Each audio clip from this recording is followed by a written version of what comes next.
Assalamu alaikum wa rahmatullahi wa barakatuh, guys. It's Sunday. I'm headed to LAX right now, stopping for gas, getting a coffee, getting dropped off there, going to be heading to Cairo to do my humanitarian project to benefit our orphans from Gaza who are there. They need surgery, they need emotional support services, medications, they need Eid gifts, and they also need fresh meat for Eid, for Qurbani. So Eid is in literally 5 days.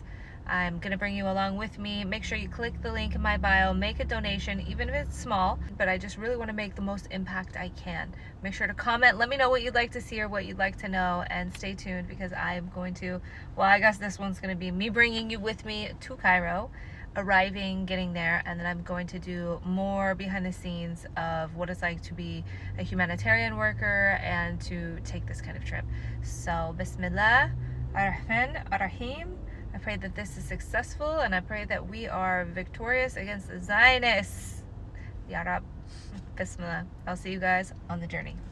So I had a direct flight from LAX to Doha. It was about 15 hours, and while I'm on my layover, I am visiting the area of the Doha airport called the Orchard, which is all of these plants, natural lighting, and it just really makes you feel like you're outside and makes your transit feel so much better. I'm in Qatar right now. The airport is so massive. The airport is huge, it's beautiful. Not only is it state of the art, super incredible, it's also so clean. The bathroom's clean. Everything's nice. It makes the West look ghetto, honestly. It makes America definitely ghetto. I really mean that. Like, as a Muslim, when I land in Muslim nations, I just feel a sense of relief knowing that I am suddenly the majority of the country, and how I am and who I am is completely normal. So I've actually visited Egypt more than any other country on my travels, and this is my 8th time visiting. So when I got off my flight, I knew exactly what to do. I headed down to buy my visa. If you guys are going to travel to Cairo, just know that you need to have $25 US cash so that you can buy your visa. And this is what the visa looks like. It's basically a massive sticker that takes up half of one of your pages in your passport. And their terminal takes a really long time to get your luggage. So just be prepared. If you don't have an international plan, there is no Wi-Fi, and it will take you a while to get your bags. And as you make your way outside, you will have a million different taxi drivers going taxi, taxi, taxi, taxi. And you just have to say la shukran, which is like, no, thank you. I am here with Droplets of Mercy, so they had the team members here and ready for me holding a sign, so it was super painless. They had a van for us.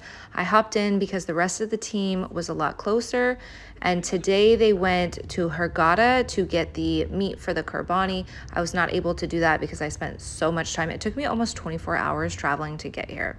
So this is what the Cairo airport looks like as we're pulling away. I just want to kind of show you guys what it's like. Now, there are different terminals, and this was one of the nicer terminals. If you're going to fly like domestic, it's a completely different vibe.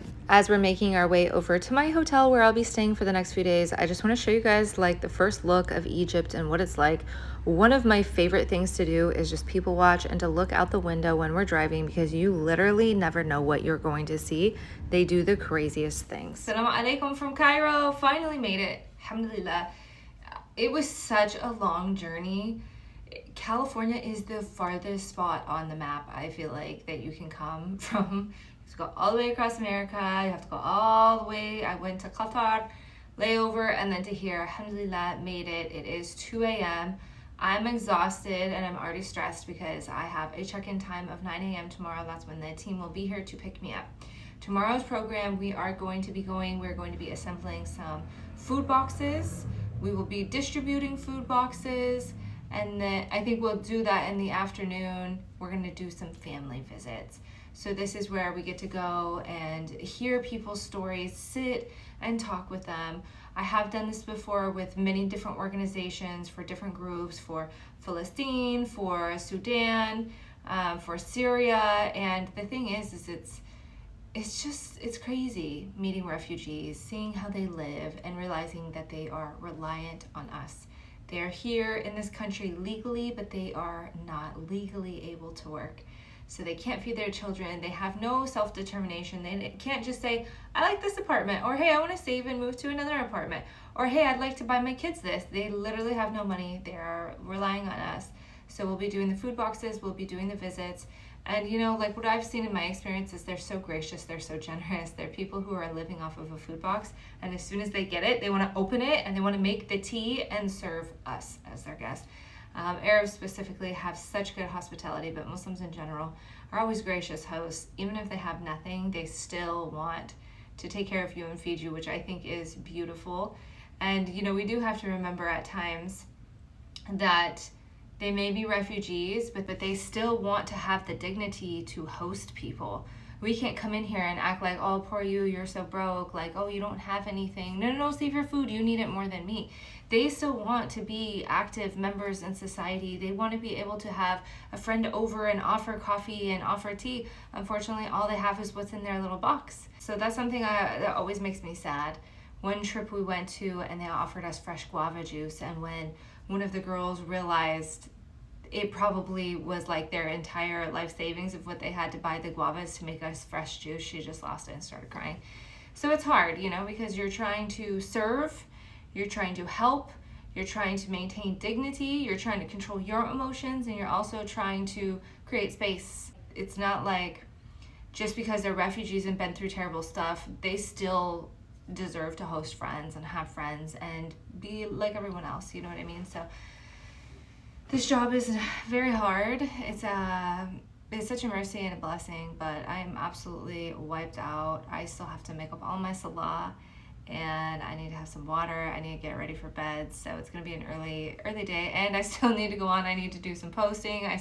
This is the thing. I'm always out all day making videos, doing this, but then it's like if you don't sit down at the end of the night and edit and put videos together or have quiet time to do voiceovers, you won't post anything. And it's like me, I just have 100,000 videos and pictures, literally 100,000 on my phone, and I am going to, inshallah, on this trip be more diligent about getting content, making it that night, taking the time out, so that way I'm not just so behind, because I always find out by the time I make it home, I'm over posting, and I'm like, well, that's done, nobody wants to see it.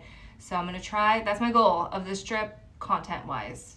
Document everything, turn it into long format vlogs for YouTube, and to stay on it so that I'm not going back to America with tons of footage that I never even shared or used. And this is why I'm focusing on YouTube a lot now, is I take so much content, but not everything makes it to Instagram. It's really hard to make really in-depth videos when they're only like a minute or 2 minutes long for TikTok or Instagram.